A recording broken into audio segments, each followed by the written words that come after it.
In this chapter, let's explore the concept of correlation. Whenever we talk about correlation, we need to understand that it is a relationship between two variables. So, what do we mean by relationship here? How are these two variables moving together? Are they moving in the same direction by the same amount? Or are they moving in opposite directions?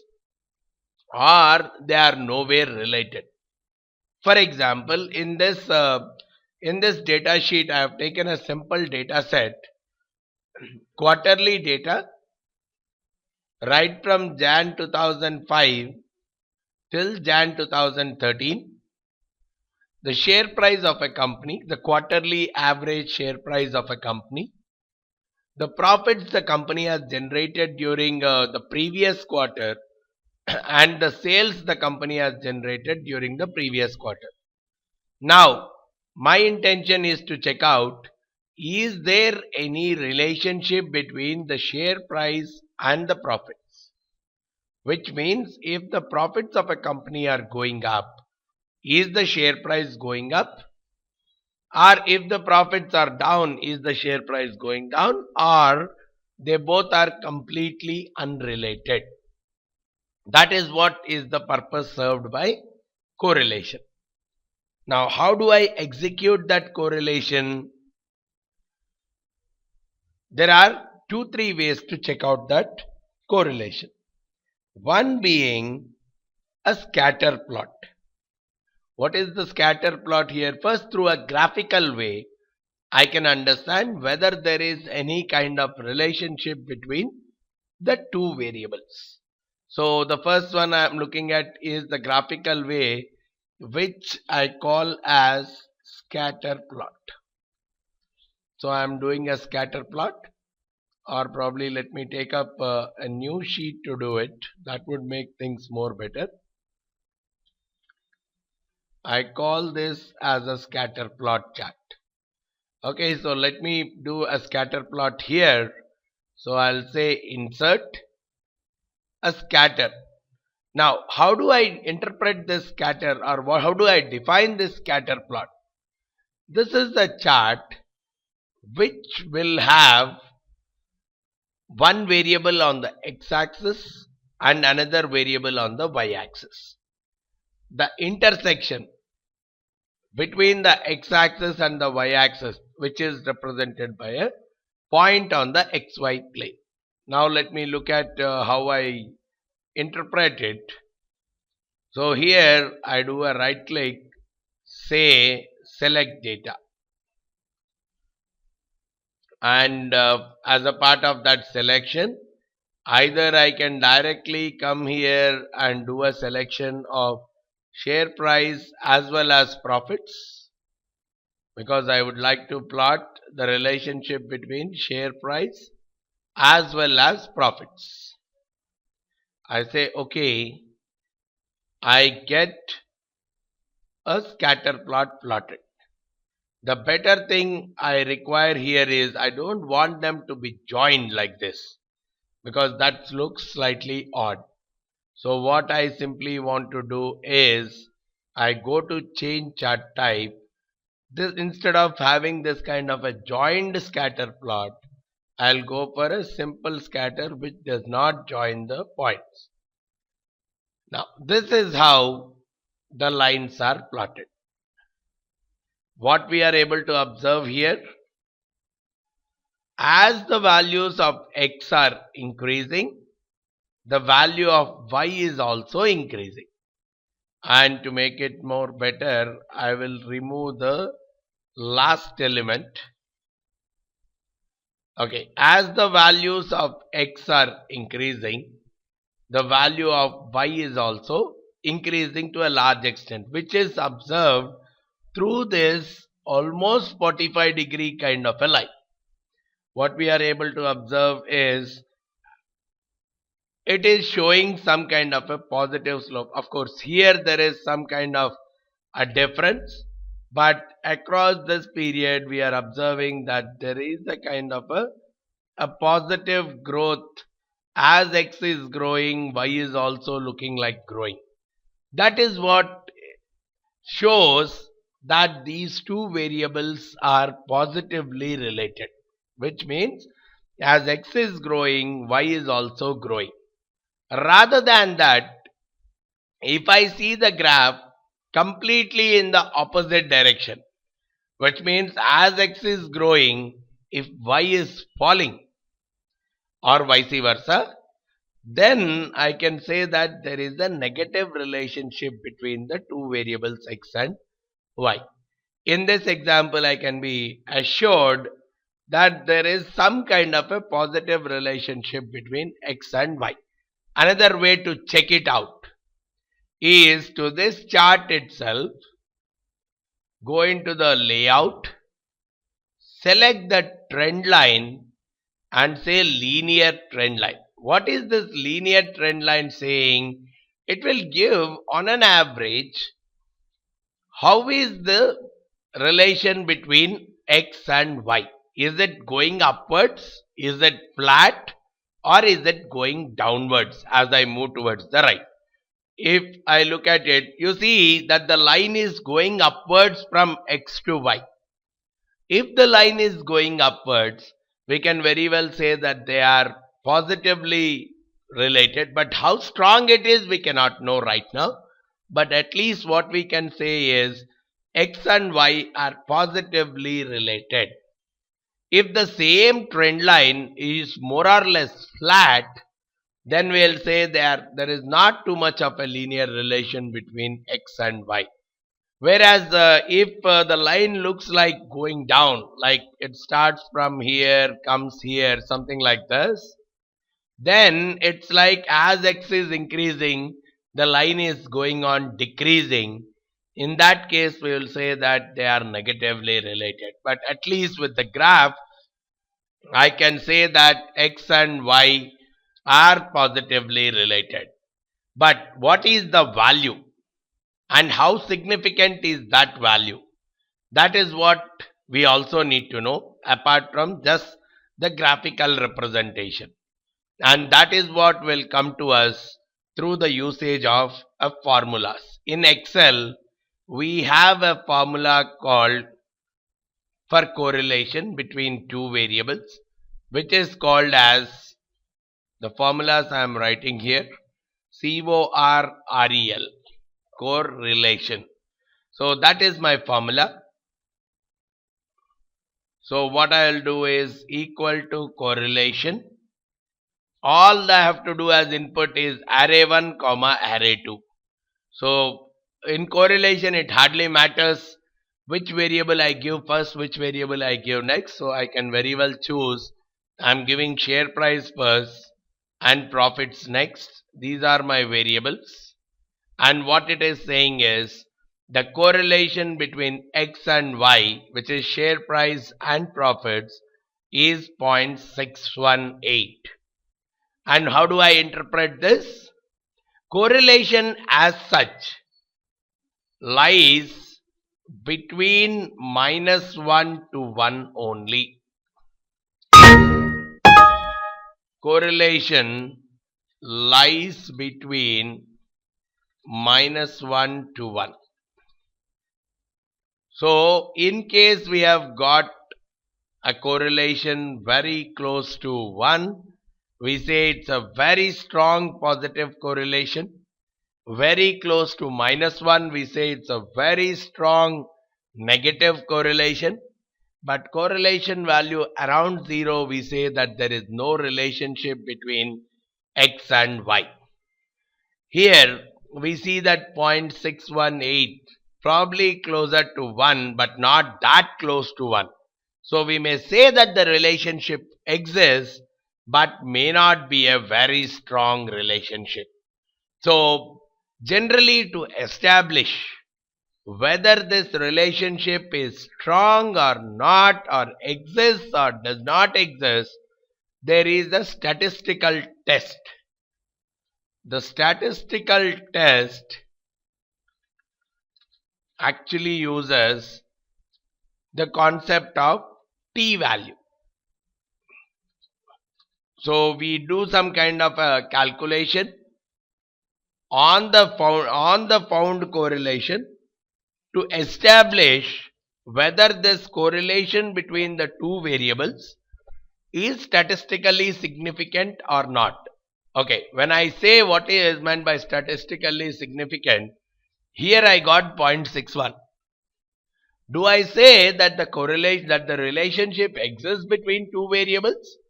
Or should I say it does not? Probably if it is 0.61, there is a good chance to say that it is existing. But if it comes to 0.2 or 0.3, how do I decide whether I should go ahead saying that the correlation is existing or not? That is where there is a testing. If I want to test whether the correlation is existing or not, it says you perform a test called t-value test, t-test. This is a kind of a statistical test for establishing the significance of many scenarios. So in this, what is the formula I use? I use a formula called the existing, whatever the correlation we got, multiplied by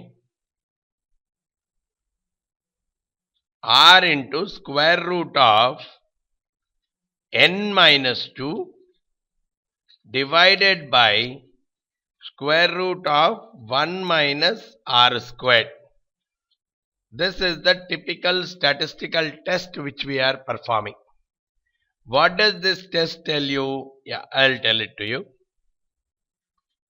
So I have to perform where n is the number of records which we are having.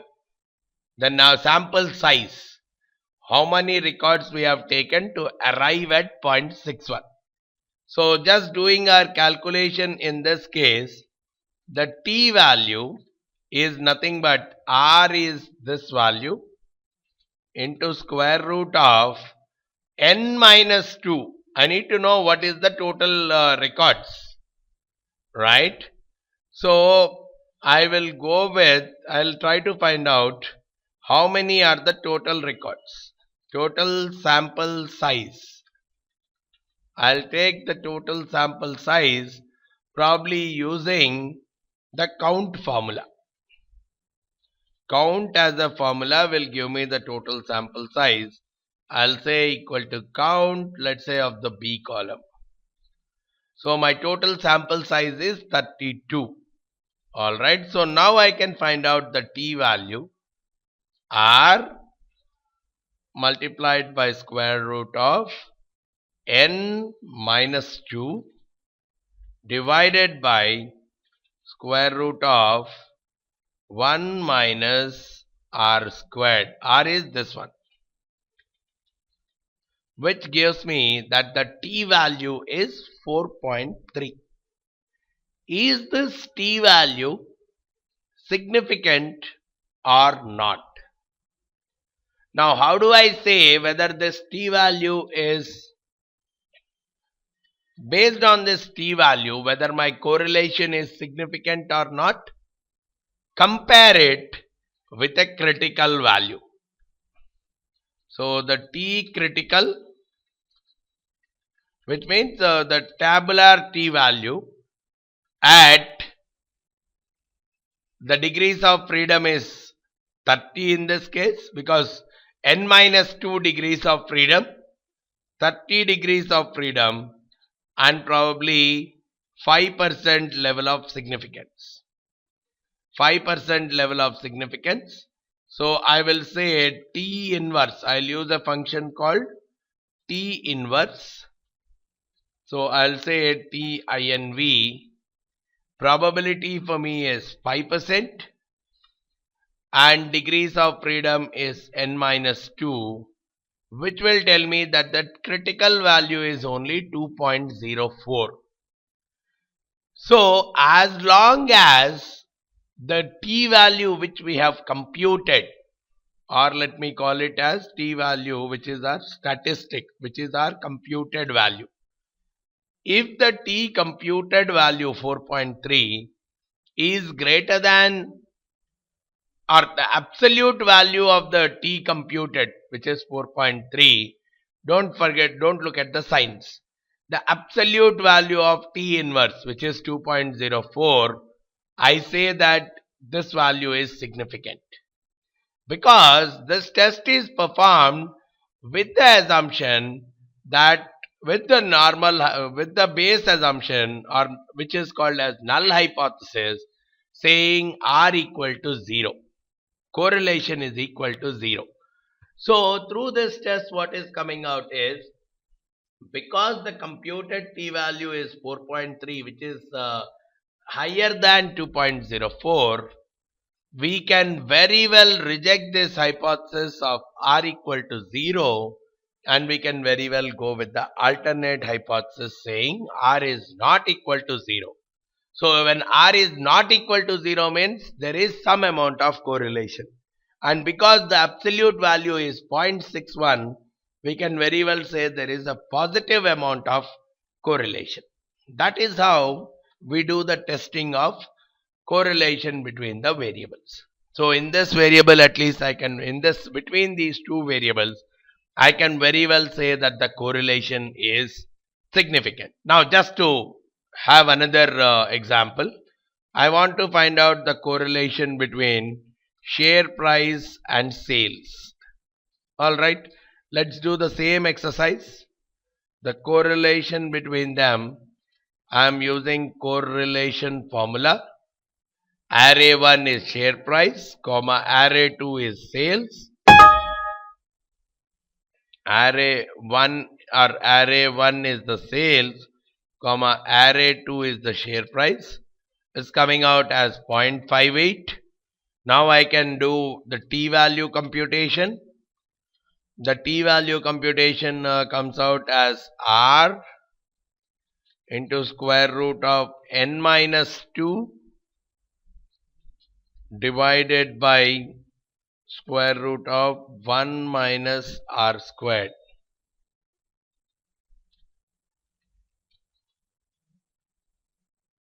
Which is working out to 3.93. We already know that the critical value is same, because the number of the degrees of freedom, which is 2 less than the sample size in case of correlation. So the degrees of freedom is still 30 and the level of significance is still 5. So in this case also, what we are observing is the computed t value or statistic is greater than the critical value. So we can very well say that in this case also R is not equal to 0, which means the correlation exists between the share price and the sales. So the relationship exists between share price as well as profits. The relation also exists between share price and the sales. And so this is another way. Probably this is a much better way compared to a scatter plot, because scatter plot will simply give us the direction of the relationship, whether there is a positive relationship, negative relationship, good for presentation. But the real calculation and the real analysis comes from the usage of formula called correlation. C-O-R-R-E-L. Right? But one thing we have to understand here, whenever we say that these two variables are related, we cannot say that because of profits, the share price is going up. Statistically, there is a relation. The only thing we can say is, statistically, there is a relation, and that too a linear relation. Because correlation cannot capture, the formula of correlation cannot capture non-linear, probably if I have to say the limitation of a correlation analysis, it cannot capture a non-linear relation. Which means if x and y are related, let's say by the formula y equal to x squared, correlation will still give me a value saying that their correlation may not exist at all. Whereas in reality, the relationship is existing between x and y, defined by a non-linear relationship. So we have to understand this correlation formula which we are using is applicable only for linear relationships. And one more thing we have to be careful of is, whenever we are applying this funda of correlation, we have to be comfortable in terms of assessing whether there is any kind of economic relationship between the variables or not. If no economic relationship exists, then it's very difficult to use, even if the correlation gives some kind of an answer, economically it may not make any kind of a sense. So we need to really be assessing this data, though it may give us that the correlation is 0.58 or 0.61. It means statistically there is a relation, but economically or from a reality standpoint, whether a relationship exists or not, it is purely left to the analyst itself. Is this mechanism of understanding the correlation and applying comfortable to you? All right. So just keep practicing with different sets of data and test out the scenarios of correlation between the different sets of data. That's what will help you in practicing the entire stuff. All right. Now let's move on to our next chapter.